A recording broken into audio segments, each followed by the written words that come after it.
ሰላም እንዴት ናችሁ? ዛሬ በአዲስ ቪዲዮ ተገናኝተናል። በዚህ ቪዲዮ አእማደ ምስጢራትን እነግራችኋለሁ።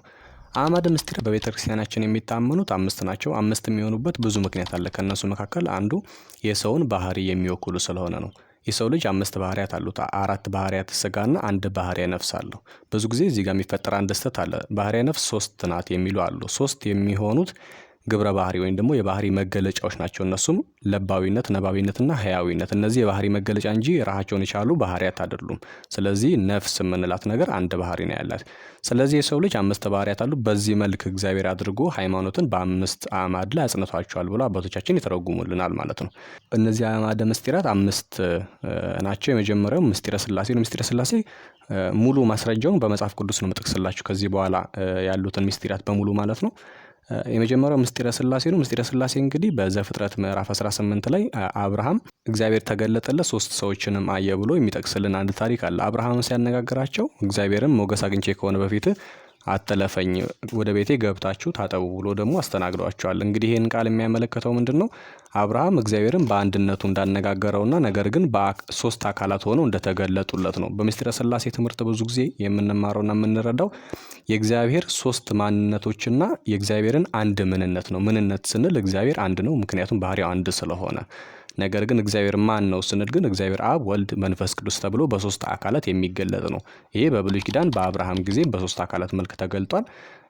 በኢሳይያስ ትንቢት ደግሞ ምዕራፍ 48 ቁጥር 16 ላይ አሁንም ጌታ እግዚአብሔር መንፈሱም ልከውኛልና ብሎ ሶስት መሆኑን ደግሞ በግልጽ እዚህ ጋር ያስረዳናል ማለት ነው። ምክንያቱም የተላከው ወልድ ነው፣ ልከውኛል ያለው ደግሞ እግዚአብሔር አብንና መንፈስ ቅዱስን መሆኑን በዚህ ውስጥ ይገልጥልናል። በሐዲስ ኪዳን ስንመጣ በጣም ብዙ ማስረጃዎች አሉ። ከነሱ መካከል አንዱ የማቴዎስ ወንጌል ምዕራፍ 13 ቁጥር 16 ላይ መመልከት እንችላለን። በዮርዳኖስ በጥምቀት ጊዜ የተካሄደውን አብ በደመና ሆኖ የመሰከረበትና መንፈስ ቅዱስ በርግብ አምሳል የወረደበትን መረዳት እንችላለን። ሁለተኛው ምስጢር ደግሞ ምስጢረ ስጋዌ ይባላል።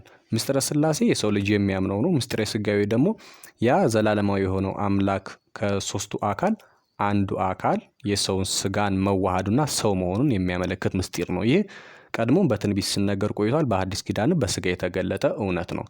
ቀድሞ በብሉይ ኪዳን ብዙ ትንቢቶች አሉ። ከነዚህ መካከል የተወሰኑት ስጠቅስላችሁ ትንቢተ ዳንኤል ምዕራፍ 7 ከቁጥር 13 ጀምሮ ስንመለከት የሰው ልጅ የሚመስል በዘመን ወደ ሸመገለው መጣ፣ ሁሉም ይገዙለት ዘንድ ስልጣንን ክብርን ተሰጠው ይላል። እንግዲህ የሰው ልጅ የተባለው እግዚአብሔር የሰውን ስጋ መዋሃዱንና ኋላ ላይ በዘመናት ወደ ሸመገለው መጣ ሲል የሰው ልጅ ተፈጥሮ የነበረው የሰው ልጅ ከመለኮት ጋር ሲዋሃድ ከመለኮት እኩል ክብር መገዛትና መመለክ የሚገባው ስለመሆኑና ወደዛ ክብር መጠጋቱን የሚያመለክት ነው ማለት ነው። ሌላው ደግሞ ዳዊት በመዝሙር 2 ላይ አንተ ልጄ ነህ እኔም ዛሬ ወለድሁ ይላል። ልጄ ነህ ብሎ ቀዳማዊ ልደቱን ቀድሞም የእግዚአብሔር ልጅ ስለነበረ ወልድ ማለት ነው እኔም ዛሬም ወለድሁ ብሎ ደግሞ ለሁለተኛው ጊዜ በሁለተኛው ልደት ደግሞ ድጋሚ እንደወለደው ይናገራል ማለት ነው። በመዝሙር ላይ እንደተገለጠው ወደ አዲስ ኪዳን ስንመጣ የዮሐንስ ወንጌልን መመልከት እንችላለን። ምዕራፍ 1 ቁጥር 14 ቃልም ስጋ ሆነ የሚለው። ሌላው ደግሞ ዮሐንስ ወንጌል ምዕራፍ 9 ቁጥር 35 ላይ አንድ ሰው ክርስቶስን ጠይቆት ነበር የእግዚአብሔር ልጅ ማን ነው ሲለው ኢየሱስም ሲመልስለት አይተኸዋልም፣ ከአንተ ጋርም የሚነጋገረው እርሱ ነው ብሎ የእግዚአብሔር ልጅ ራሱ መሆኑን ደግሞ ጠቅሶልናል። ስለዚህ እግዚአብሔር ወልድ የእግዚአብሔር አብ ልጅ ስጋ ለብሶ መገለጡ ይሄ በምስጢረ ስጋዌ የምንማረውና የምናምነው ነው ማለት ነው። ሶስተኛው ምስጢር ምስጢረ ጥምቀት ይባላል። ምስጢረ ጥምቀት ደግሞ የሰው ልጅ ከውሃና ከመንፈስ ቅዱስ የሚወለድበት የእግዚአብሔር ልጅም የሚሰኝበት ታላቅ ምስጢር ነው። ይህም ክርስቶስ ከኒቆዲሞስ ጋር የተነጋገረውን ንግግር በዮሐንስ ወንጌል ምዕራፍ 3 ላይ ተቀምጦልን እናገኘዋለን። እሱም የሰው ልጅ ከውሃና ከመንፈስ ካልተወለደ በቀር የእግዚአብሔር መንግስት አይገባም አይወርስም ብሎ ክርስቶስ የተናገረውን ንግግር መመልከት እንችላለን። እንዲሁም ደግሞ ቅዱስ ጳውሎስ በመልእክቱ በሮሜ ምዕራፍ 6 ላይ እኛም በአዲስ ሕይወት እንድንመላለስ ከሞቱ ጋር አንድ እንሆን ዘንድ በጥምቀት ከእርሱ ጋር ተቀበርናል። ስለዚህ የሰው ልጅ ጥምቀት በሚጠመቅበት ጊዜ የክርስቶስ አካል መሆኑ ከክርስቶስ ጋር መዋሃዱና ከክርስቶስ ጋር ሞቶ የክርስቶስን ትንሣኤ የሚመስል ትንሣኤ ደግሞ እንደሚነሳና ተስፋ የሚኖረው ጥምቀት ሲጠመቅ እንደሆነ ያመለክታል። ጥምቀት የሰው ልጆች የእግዚአብሔር ልጆች የሚሆኑበትን ስልጣን ደግሞ የሚሰጣቸው ነው። አራተኛው ምስጢር ምስጢረ ቁርባን ይባላል። ምስጢረ ቁርባን የሰው ልጆች ከተጠመቁ በኋላ ላይ የሚቀበሉት ሌላኛው ምስጢር ነው። ጌታችን መድኃኒታችን ኢየሱስ ክርስቶስ ወደዚህ ምድር ከመጣ በኋላ ያደረገልን የመጀመሪያው ጥምቀትን ከፈተልን። ሁለተኛው ደግሞ በቁርባን እንድንመላለስ። ቁርባን ማለት የሰው ልጆች ንስሐ እየገቡ ደጋግመው ራሳቸውን የሚያነጹበትና ከእግዚአብሔር ጋር አንድ የሚሆኑበት የእግዚአብሔርን ስጋ የመለኮትን ስጋ የሚሳተፉበት ምስጢር ማለት ነው። በዮሐንስ ወንጌል ምዕራፍ 6 ላይ እንዲህ ይላል፣ ስጋዬ የእውነት መብልና ደሜም የእውነት መጠጥ ነው። ስጋዬን የበላ ደሜንም የጠጣ የዘላለም ሕይወት አለው፣ ያልበላና ያልጠጣ ደግሞ የዘላለም ሕይወት የለውም ብሎ በግልጽ ተናግሯል። ስለዚህ የክርስቶስን ስጋና ደም መብላት እንደሚገባ የምንማረውና የምንረዳው በምስጢረ ቁርባን ትምህርት ውስጥ ነው ማለት ነው።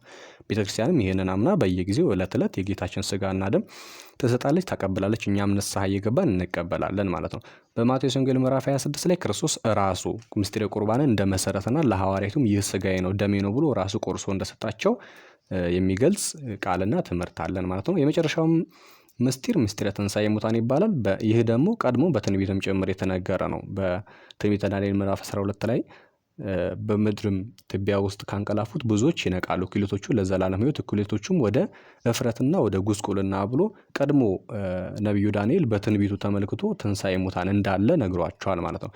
ጌታችን በሐዲስ ኪዳን በዮሐንስ ወንጌል ምዕራፍ 5 ላይ በመቃብር ያሉት ሁሉም ድምፁን የሚሰሙበት ሰዓት ይመጣል፣ መልካም ያደረገ ለሕይወት ክፉም ያደረገ ለክፉ ትንሣኤ እና ለሐሳር እንደሚነሳ በደንብ ገልጦልናል ማለት ነው። ስለዚህ ትንሣኤ ሙታን የምንለው በእነዚህ ሁሉ ሁለቱን ምስጢራት አምኖ ምስጢረ ጥምቀትንና ምስጢረ ቁርባንን ሲፈጽም ኖሮ በመጨረሻም ለፍርድ የሰው ልጅ የሚቆምበት ጊዜና ክፉም የሰሩ ስለ ክፋታቸው መልካም የሰሩ ስለ መልካምነታቸው ፍርድን የሚቀበሉበት ጊዜ ስለመሆኑ ያንን በምስጢር ገልጸውልናል። እንግዲህ ለምንድነው ምስጢራት ተብለው በምስጢር የተገለጡት ስንል እነዚህ የሰው ልጆች የሚያምናቸው ናቸው እንጂ ሙሉ ለሙሉ መርምሮ የሚደርስባቸው አይደሉም። ሥላሴንም ሁሉንም ያወቀ የለም።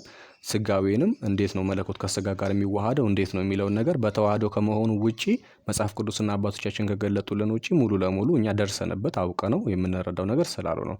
በጥምቀትም ሰው ልጅ በውሃ ሲጠመቅ ሜሮን ሲቀባ ይመለከታል እንጂ የእግዚአብሔር ልጅነት እንዴት ነው በሱ ላይ የሚያድረው የሚለውን መንፈስ ከሱ ጋር ወርዶ ሲዋሃድ የሚመለከተው ነገር ስለሌለ በምስጢረ ቁርባንም ምስጢረ ቁርባን ከሰው ልጆች ጋር ሲዋሃድና የክርስቶስ አካል የክርስቶስ የወይን ግንድ ነኝ እንዳለው እሱ መጥቶ ቅርንጫፉ ሲሆን የሰው ልጅ ቁርባን እየተቀበለ የክርስቶስ ቅርንጫፍ ሲሆን ያንንም ስለማንመለከተውና ሁሉም ነገር የሚካሄደው በመንፈስ ስለሆነ ምስጢር ተብሏል።